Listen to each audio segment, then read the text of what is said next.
Operasi sunyi Presiden Prabowo memakzulan Gibran. Oleh Christovita Wiloto, Chairman Strategik Indonesia. Awal sebuah komedi strategis. Ada satu prinsip dalam geopolitik yang diam-diam dipegang oleh Presiden Prabowo Subianto, kalau tidak bisa diberhentikan, maka disingkirkan secara perlahan. Dengan cara yang membuat lawan tak sadar sedang dipinggirkan. Maka sejak hari pertama menjabat sebagai Presiden Republik Indonesia, Prabowo memulai sebuah operasi penyingkiran Gibran. Bukan karena Gibran berbahaya, justru karena terlalu tidak berbahaya, sampai memalukan. Dalam diplomasi internasional, Prabowo ingin tampil sebagai negarawan dunia. Tapi begitu Gibran muncul, narasi berubah dari geopolitik ke stand-up komedi nasional. Kita lihat pola pertama. Saat Presiden Prancis Emmanuel Macron datang ke Indonesia, publik menunggu duet Prabowo-Gibran menyambut tamu negara.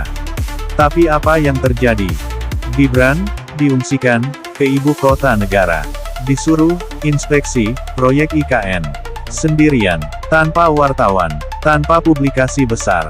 Itu adalah sinyal awal, jangan muncul saat Prabowo bertemu dunia internasional.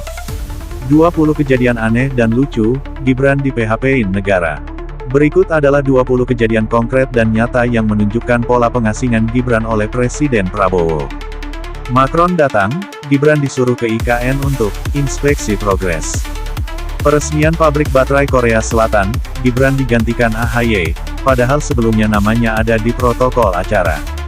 Pertemuan dengan delegasi Rusia, Gibran, katanya, flu, digantikan oleh Menteri Luar Negeri.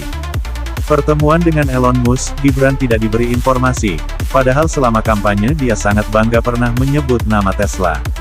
Pelantikan pejabat tinggi negara, Gibran duduk di barisan keempat, sementara Ketua DPR, MPR, dan Panglima duduk di belakang Prabowo.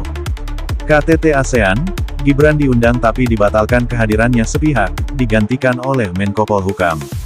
Upacara peringatan kemerdekaan di Istana, Gibran duduk tanpa teks sambutan, padahal Wapres biasanya diberi waktu pidato singkat. Rapat terbatas Kabinet Bidang Energi, Gibran tidak diundang. Kunjungan ke Natuna, Gibran tidak ikut, padahal Natuna masuk isu strategis. Soft launching kereta cepat, Gibran hanya muncul di video promosi. Pertemuan dengan IMF dan World Bank, Gibran disuruh mengunjungi pasar tradisional di hari yang sama. Rapat kerja nasional partai koalisi, Gibran hanya jadi pembaca doa pembuka. Kunker ke Papua bersama TNI Polri, Gibran diminta fokus menghadiri acara anak muda di Solo.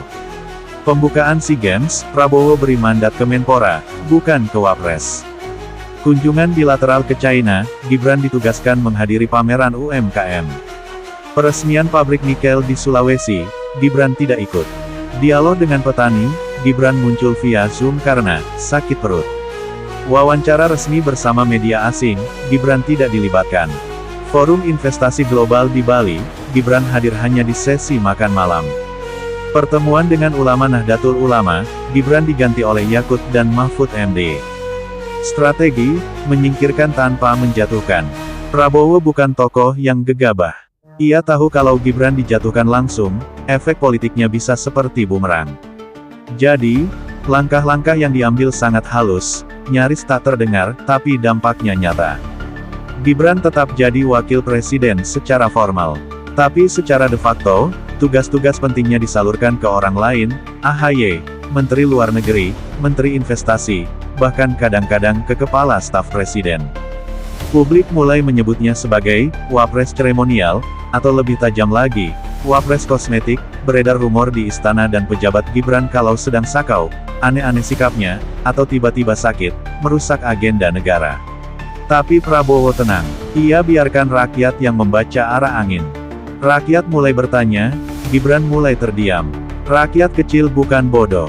Mereka mulai bertanya, kenapa Gibran selalu absen dari agenda besar? Kenapa suara Wapres tidak pernah muncul dalam isu penting? Sementara itu, Gibran mulai terlihat bingung. Ia beberapa kali membuat pernyataan yang aneh. Tentang makanan kucing, panas dalam, bahkan suka main layangan waktu ada rapat kabinet.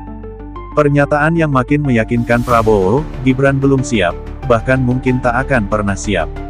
Prabowo pun melakukan tindakan khas militer, isolasi bertahap. Seperti dalam strategi militer, jika lawan belum bisa dilumpuhkan, ciptakan kesendirian di tengah keramaian. Humor politik sebagai senjata strategis. Ada kisah menarik, saat Prabowo mengadakan pertemuan dengan Presiden Turki, Recep Tayyip Erdogan, salah satu staf istana bertanya, "Pak, Gibran ikut?" Prabowo hanya menjawab singkat, "Turki negara besar. Jangan mempermalukan kita." Itulah gaya Prabowo. Keras, halus, elegan, dan lucu jika dibaca dalam konteks politik. Operasi pemakzulan ini bukan melalui Mahkamah Konstitusi, tapi melalui mekanisme senyap, penuh kode-kode. Dalam 3 bulan pertama masa jabatan, publik sudah melihat, wakil presiden hanya ada di kertas, bukan di kekuasaan. Apakah ini adil? Itu urusan sejarah. Tapi bagi Prabowo, yang harus dijaga adalah martabat negara di mata dunia. Dan Gibran, ia sedang belajar satu hal paling penting dalam dunia kekuasaan, jika kau tidak bisa jadi bagian dari strategi, maka kau akan jadi bagian dari kelucuan.